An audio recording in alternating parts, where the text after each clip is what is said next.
Hey guys, welcome back to another ShMoR3S Daily. But before we get into today's video, please subscribe and hit the bell so you may always be notified of my future videos. Drop me a like and follow me on ShMoR3S Gaming and Gaming News on Facebook. Also follow my Twitch for future live streams. Alright guys, I'm back for the news. I'm sorry, I've been busy the last couple days. My nephew's been over. Haven't seen him in a while, and had to go to Walmart the other day, so I wasn't able to get a video among other things. So been playing some Pokemon Legends Arceus. I've been streaming it the last 2 days. It literally isekai'd you into the past, and then explains the Arc phone. My God, another one. Sony announces it's acquiring Bungie for $3.6 billion. Jeez. These acquisitions are just on fire. Sony Interactive Entertainment has announced that it is purchasing Bungie for $3.6 billion. That means the studio that created Halo and Destiny is coming under the PlayStation umbrella. Sony's announcement, well, now they only own Destiny, but beside the point, no, it's still a good game. Announcement cap of an acquisition-heavy January that saw Take-Two buy Zynga for $13 billion, and Microsoft announced plans to acquire Activision Blizzard for $68.7 billion.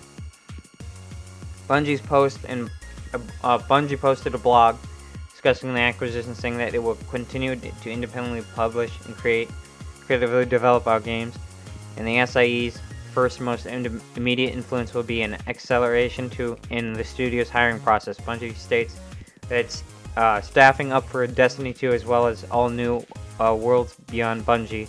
Is currently working on Destiny 2's upcoming expansion, The Witch Queen, which is slated to launch on February 22nd.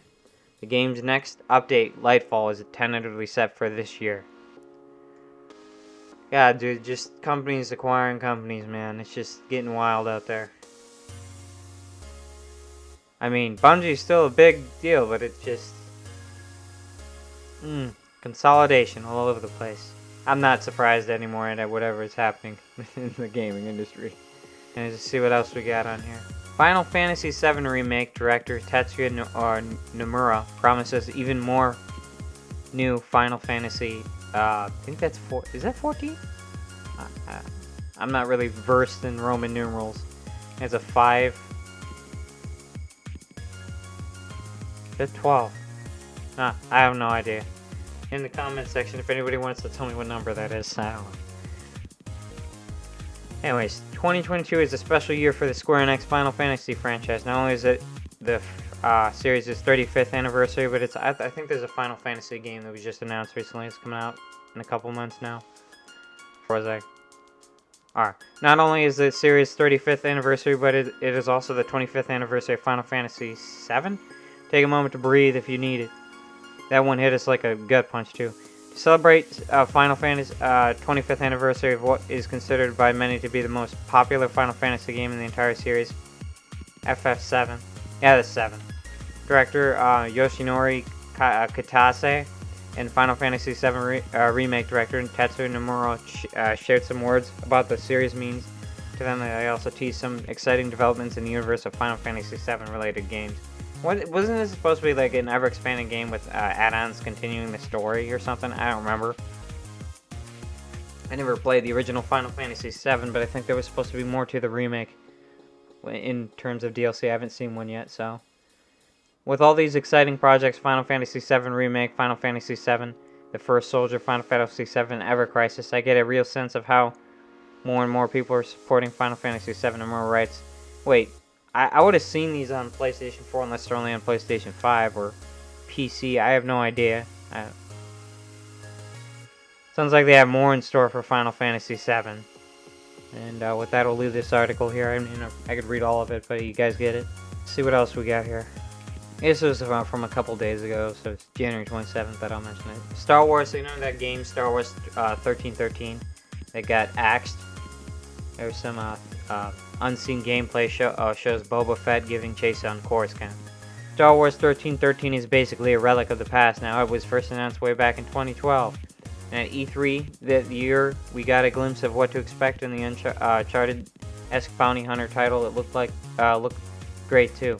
However, anyone familiar with the history of 1313 1313 knows that the 2012 was also the year that we officially saw the title. Of course, gameplay and details from it have continued to leak over the years, and is another one of those days where we learn something new about it.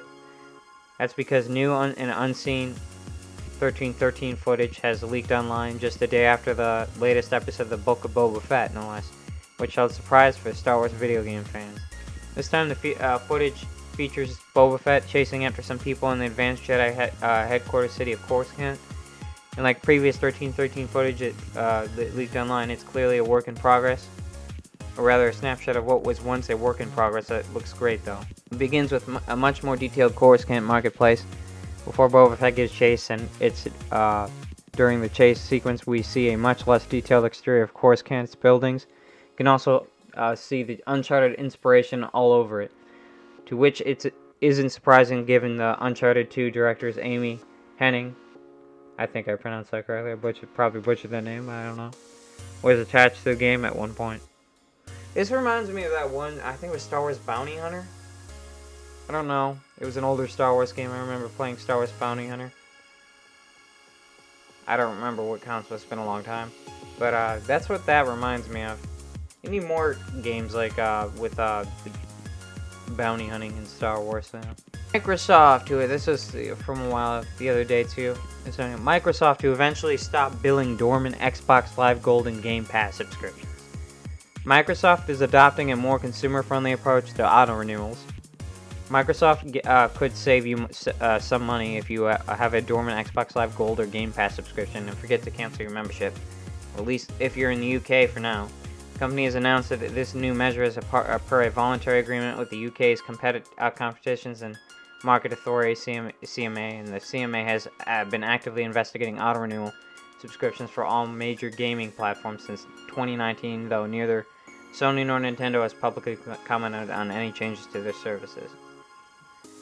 So it'll pretty much cancel your subscription if you're inactive for a long period of time and you're still paying for it, from what it sounds like, and mostly in the UK for the time being. Whether they bring it to the States or not will depend on what the company feels like doing, from the sounds of it. Alright guys, I'm going to call it there for today, and any news I don't get to hear, I'll post on my Twitter, and I'll see you guys in the next video.